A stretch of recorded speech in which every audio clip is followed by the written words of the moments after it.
Merhabalar, ben Doktor Yalçın Kahya. Kayseri Devlet Hastanesi'nde psikiyatri uzmanı olarak görev yapıyorum. Madde kullanımı, sahte bir iyilik oluş hali amacıyla bazı maddelerin vücuda dahil edilmesidir. Bağımlılıksa madde kullanımı sonrasında oluşan, biyolojik süreçler sonucunda oluşan toplumsal, ruhsal, çevresel sorunların tamamına da bağımlılık denmektedir. Tabii bağımlılık özellikle son yıllarda hem Türkiye'de hem de Kayseri'de çok fazla artış gösterdi. Bunun birçok nedeni var aslında. Özellikle medyada çok yaygın olarak madde kullanımından bahsedilmesi, bununla ilgili özendirici reklamlar, içerikler olması madde kullanımının artışına maalesef sebep oluyor.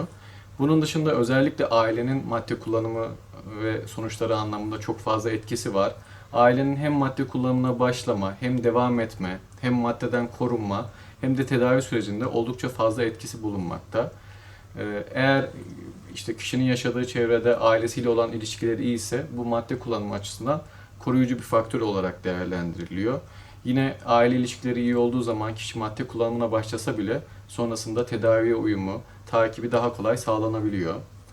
Ama parçalanmış ailelerde, aile düzeninin bozuk olduğu durumlarda madde kullanımı hem artıyor hem de sık şekilde tekrarlıyor. Madde kullanımı bazı maddeler zaten maalesef beyinde belli değişiklikler yaparak hem ruhsal hem de fiziksel sorunlara sebep oluyor. Madde kullanımı sonucu oluşan birçok ruhsal hastalık var ve ruhsal hastalıklarla beraber özellikle madde kullanımı sonucu çok fazla sinirlilik, öfke problemleri çok fazla görüyoruz. Yine zaten normalde öfke problemleri olan, sinirlilik problemleri olan kişilerin madde kullanımına yatkın olduğunu biliyoruz. Bu süreçte madde kullanımı için maddi bir gelir de sağlanması gerekiyor. Çünkü maddeler pahalı maddeler ve dışarıdan alınıyor. Bu süreçte kişi eğer çalışmıyorsa hırsızlık, gasp gibi şeylere başvurabiliyor. Bunun dışında da ailesinden mecburen para istiyor. Aile bu durumda kişinin madde kullanmaması için maddi kaynaklarını eğer kişiye vermiyorsa bu noktada aileyle beraber sorunlar başlayabiliyor. Kişi madde temin etmeye çalışıyor, aile buna izin vermiyor. Ya da tedavi olmak istemiyor ama aile zorla tedavi ediyor. Adli süreçler olabiliyor bununla beraber. Adli süreçlerde bazen bazı durumlarda ailelerin bile hastaları, kişileri şikayet ettiğini görebiliyoruz. Bu noktada aileyle özellikle çok problemler yaşayabiliyorlar. Bağımlılık dediğimiz zaman öncelikli olarak maddeler ön planda. Madde bağımlılığı dışında davranışsal bağımlılıklar da var tabii ki. Maddelere baktığımız zaman bir yasal olanlar var, bir de yasal olmayanlar var. Yasal olan maddeler içinde tütün, sigara, alkol, balitiner gibi uçucu maddeleri görüyoruz. Yasal olmayanlar içinde de esrar, eroin, kokain, ekstazi, metamfetamin gibi maddeleri görüyoruz. Özellikle hem Kayseri'de hem de Türkiye'de son zamanlarda metamfetamin kullanım sıklığı oldukça artmaya başladı. Bununla beraber esrar kullanımı da aslında oldukça önemli. Çünkü genellikle esrar maddesi diğer maddelere bir geçiş maddesi olarak değerlendirilebiliyor. Genelde ilk olarak esrar kullanılmaya başlanıyor ve daha sonrasında diğer maddeler kullanılıyor. Esrar kullanan kişilerce bir madde olarak değerlendirilmiyor çoğu zaman. Biz hastalara sorduğumuz zaman hangi maddeleri kullanıyorsun diye sorduğumuz zaman esrardan pek bahsetmiyorlar. Esrarı madde olarak görmüyorlar. Esrar da diğer maddeler kadar bağımlılık riski yüksek ve birçok sorunu beraberinde getiren bir madde. Esrar uzun süre kullanıldığında özellikle şizofrenik riskini 7 kata kadar arttırabiliyor. Bununla beraber amotivasyonel sendrom dediğimiz yoğun bir isteksizlik, cansızlık, keyifsizlik gibi durumlara yol açıyor. Esrar dışında metamfetamin de özellikle son zamanlarda çok fazla artış gösterdi. Metamfetamin kullanımı sonucunda da yine şizofreni benzeri psikotik bulgular, halüsinasyonlar çok fazla metamfetamin kullanımına eşlik ediyor. Madde kullanımıyla ilgili olarak doğru bilinen bazı yanlışlar var. Bunlardan bahsedecek olursak mesela bir tanesi bir kereden bir şey olmaz düşüncesi. Ama özellikle madde kullanımına başlama konusunda bunu çok fazla görüyoruz. Kişiler bir kereden bir şey olmaz, ben bir kez denerim, benim iradem güçlü, bana bir şey olmaz düşüncesinde bir kere deniyorlar. Ama bağımlılık yapıcı maddeler özellikle beyinde ödül sistemini uyardığı için ve bağımlılık yapıcı maddelerin pekiştirici etkisi olduğu için maalesef bir kereden bir şey oluyor. Her kullanımda ödül merkezi uyarıldığı için daha fazla madde kullanımına yol açılıyor. Bu sebeple bir kereden bir şey oluyor. Bu noktada madde kullanımı olan kişilerde yoğun bir özgüvenin de aslında kötü sonuçları olabiliyor. Çünkü kişi maddeyi bıraktıktan sonra ya da madde kullandığı süreçte benim iradem çok iyi, bana bir şey olmaz düşüncesinde olabiliyor. Bu yoğun özgüven hali de yine madde kullanılan ortamlara girmeyi kolaylaştırabiliyor. Kişi tekrar madde kullanmayacağını düşünüyor bu ortamlarda, ancak maalesef ortamlar tekrardan madde kullanımına zemin hazırlıyor. Madde bağımlılığında bağımlılık yapıcı maddelerin özellikle vücuda zararı olmadığıyla ilgili maalesef yanlış düşünceler var. Madde kullanımı hem ruhsal hem de fiziksel birçok soruna yol açıyor. Fiziksel sorunlara baktığımız zaman birçok organda kanserlere yol açabiliyor. Pankreas kanseri, karaciğer kanseri, testis kanseri, mide kanseri gibi. Yine midede gastrit ve ülsere yol açabiliyor. Beyinde birçok hasar bırakabiliyor. Kas ağrıları, kramplara yol açabiliyor. Kalp yetmezliği, hipertansiyon, işte kalp krizi gibi birçok soruna yol açabiliyor. Kalpte de aynı şekilde. Ruhsal sıkıntılar olarak yoğun bir depresyon, anksiyete bozukluğu dediğimiz kaygı bozukluğu, özellikle madde kullanımıyla beraber intihar girişimleri ve intihar da çok fazla sık olarak görüyoruz. Yine kullanılan maddelere bağlı olarak şizofreni ve benzeri bulguları çok fazla görüyoruz.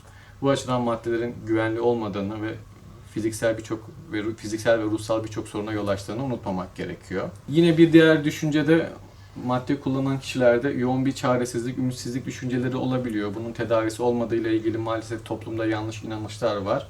Madde kullanımı aslında diğer hastalıklardan farkı yok. Bu da bir çeşit beyin hastalığı ve tedavisi var. Madde kullanım bozukluğunun tedavisinde biz birçok ilaç kullanıyoruz ve ilaç dışında da psikoterapilerden faydalanıyoruz. Bu noktada hastaların ve ailelerin bu noktada bilinçlendirilmesi oldukça önemli. Kullanılan maddelerin yarattığı etkilere bağlı olaraktan bir takım ilaçlar ve terapilerle madde kullanımından biz kişinin tedavisini sağlayabiliyoruz. Bu tedavi ayaktan tedavi şeklinde de olabiliyor, yatarak tedavi şeklinde de olabiliyor. Sonrasında kişi maddeden arındırıldıktan sonra da takibini yapıyoruz yine ayaktan tedavilerle. Bu süreçte de madde kullanımından korunması için bir takım takipler sağlıyoruz. Tedaviyle ilgili bir takım endişeleri olabiliyor. Çünkü kişi tedavi için başvurduğu zaman bunun siciline işleyeceğiyle ilgili yoğun endişeleri olabiliyor. Ama tedaviye başvurmadığı süreçte zaten kişinin madde kullanımı daha fazla arttığı için bu bir takım aslında başka sorunlara da yol açıyor. Özellikle adli sorunları çok fazla görüyoruz. Çünkü maddeyi temin etmek için bahsetmiştim, hırsızlık, gasp gibi yollara başvurabiliyorlar. Bunun dışında kişi madde kullanarak yakalanırsa bununla ilgili adli süreçler başlıyor ve adli süreçler olduğu zaman aslında sicile işleme noktasında daha büyük sıkıntılara yol açıyor. Yine madde kullanan kişilerde özellikle işte diğer verilen ilaçların da bağımlılık yaptığı konusunda yanlış inanışlar var. Birçok tedavi aslında bağımlılıktan koruyor. Verdiğimiz ilaçlar bağımlılık riski oldukça düşük ilaçlar ve tedaviyle beraber gittiği zaman, kişi madde kullanmadığı zaman bu durumda aslında korunmuş oluyor. Ailemizde ya da çevremizde bir kişinin madde kullanımından şüpheleniyoruz diyelim. Tabii bunun kesin sonucu aslında adli süreçler ve kan ve idrar tetkikleriyle anlaşılıyor. Ama bize madde kullanımına doğru götüren bir takım ipuçları var. Özellikle kişi okula devam ediyorsa okula devamında zorlanabilir. Öğretmeniyle ve arkadaş ilişkilerinde bozulmalar olabilir. Arkadaş grubu değişebilir.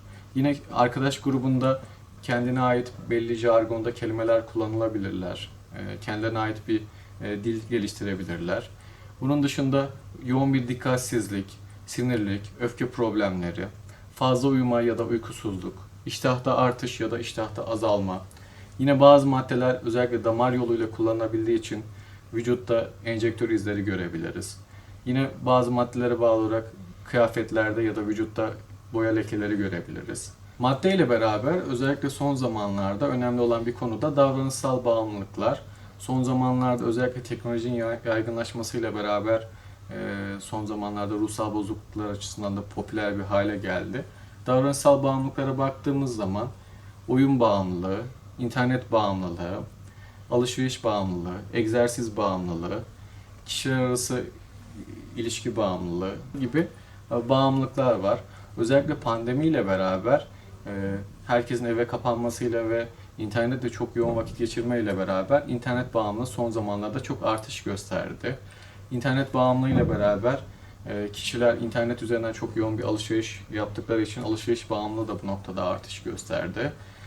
Yeme bağımlılığı ve egzersiz bağımlılığı da maalesef sosyal medyanın özellikle son zamanlarda getirdiği bir takım vücutla ilgili dayatmalarla beraber kişilerin sıfır beden olma arzusu, daha fit görünme arzusuyla beraber maalesef egzersiz bağımlılığı çok fazla artış gösterdi.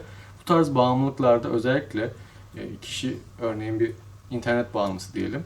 İnternette çok fazla vakit geçirir. Ve internette yani vakit geçirmesinin dışında yoğun bir zihinsel uğraşı olur. Ve internet kullandığı süreçte oldukça rahatlar. Kullanmadığı zamanlarda çok yoğun bir huzursuzluk çeker. Yine aynı şekilde egzersiz bağımlılığında da ve alışveriş bağımlılığında da benzer şeyleri görüyoruz. Alışveriş bağımlılığında kişi kendisi için ihtiyaç olmayan kıyafetleri bile alabilir. Daha henüz paketlerini açmadan yeni şeylere, alışveriş şeylerine ihtiyaç duyabilir.